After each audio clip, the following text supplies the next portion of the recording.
Magandang araw mga kabarangay, at bilang bahagi ng ating Sangguniang Barangay Project, ang isa sa ating Clean and Green Program at ang ating declogging. Okay, this time nandito tayo sa Zone 6 ng Barangay Balela, Tanawan City, at ating lilinisin ang mga kanal dito. Ayan, sa pangunguna ni Kapitan Art Lirio at yan ang Sangguniang Barangay Balela, kasama natin si Hepe, ang Captain Action Team. Nandito ang Bureau of Fire Protection, Tanawan City Fire Department, upang kasalukuyan nililinis ang ating kanal o tinatawag na declogging. Ayan, kasama ang ating mga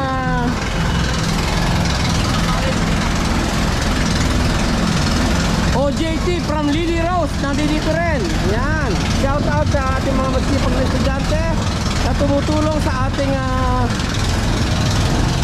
Fire Department ng Tanawan City upang linisin. At kamakailan lang ay nilinis na natin ito, pinalinis natin at sa pangunguna ni Kapitan ang ating mga kanal dito and declogging activities dito sa Zone 6. Dito tayo sa may Stickville, dito tayo sa may tapat ng Wonder Water. Ayan, nagsisimula at kasalukuyan ang binobomba ng tubig na malakas ng ating bumbero ang Zone 6. Ayan, kailangan malinis pa mga kabarangay dahil ito ay pinamamahayan rather ng mga lamok na pumupuksa ng ating mga, kung hindi natin malilinis mga kabarangay, ako pamamahayan ito ng lamok at delikado ito sa ating mga bata at mga adult. So kailangan malinis talaga yung lugar na yan.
Lilinisin din yan, yung mga burak na yan. Kalilinis lang yan dati pero wala tayong magagawa dahil yung iba natin mga kabarangay ay pasaway din. Alam na kalilinis lang, tatambakan na naman ang mga pambira naman.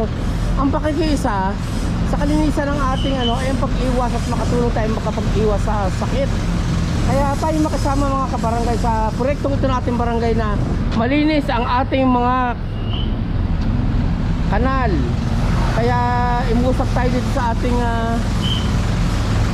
Tanawan City Fire Department upang malinis ang ating mga kanal at kasama nga sa ating declogging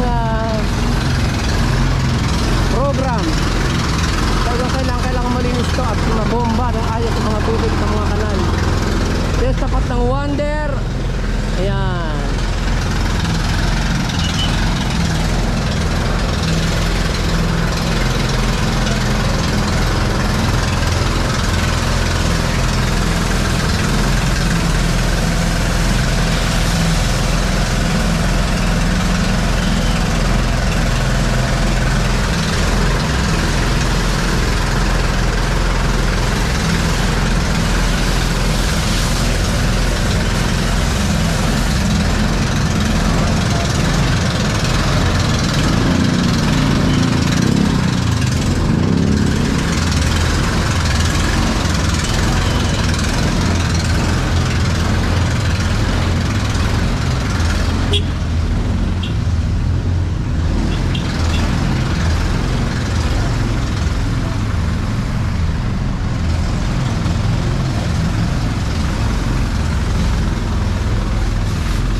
At sila dumadaloy na nga yung putik. Pasintabi lang ho sa mga kumakain dahil kailangan mo maisagawa ito sa lalong madaling panahon at malinis ang mga kanal dito.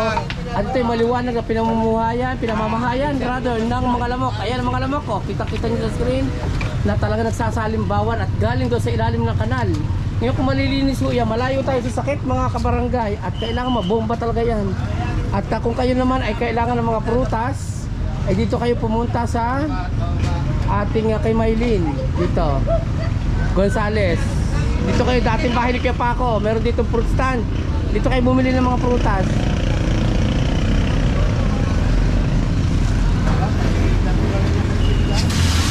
Oh, ganyan oh. At ako'y nakamas habang nililinis ko.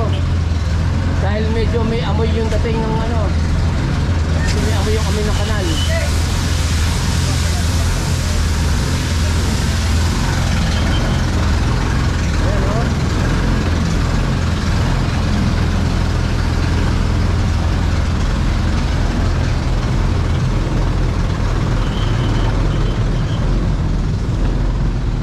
Doy!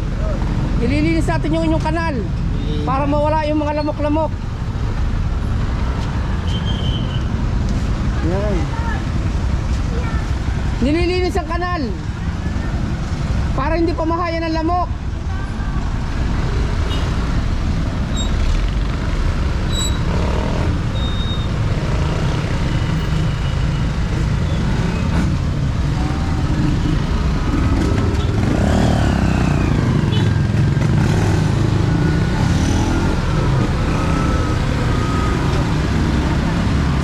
Si Hepe today. Pag yan nabomba ng tubig, aba, di mawawala ang pamahay ng lamok at lilinis ang paligid. Medyo may amoy ka lang na kaunti ngayon dahil ang ating kanal ay kumbaga pabago pa lamang nililinis. At nung isang araw yung nilinis na, inalis ang burak, ngayon may pinapasadahan ng spray ng tubig para mawala na yung mga bahay ng mga lamok. Malaking bagay talaga ito sa ating komunidad na maiwasan natin ang mga nakapipinsalang sakit dulot ng lamok, kung ito nga ay dengue or anuman. Kaya malaking bagay itong nahiram natin itong fire department ng Bureau of Fire Protection ng Tanawan City Fire Department, at malaking tulong ito para sa atin. At mamaya magre-refill naman tayo ng tubig pag naubos doon sa mga dapat kuhanan ng source ng tubig dito sa ating barangay. Ayan. At nandito na tayo sa ating classmate na si Doy Chavez. Sa tapat niya, yan. Kita nyo naman ang labos-labos ng tubig, talagang sirip na maigi, oh. At kung yung malilinis, mawawala yung ano ng lamok. Malaking bagay.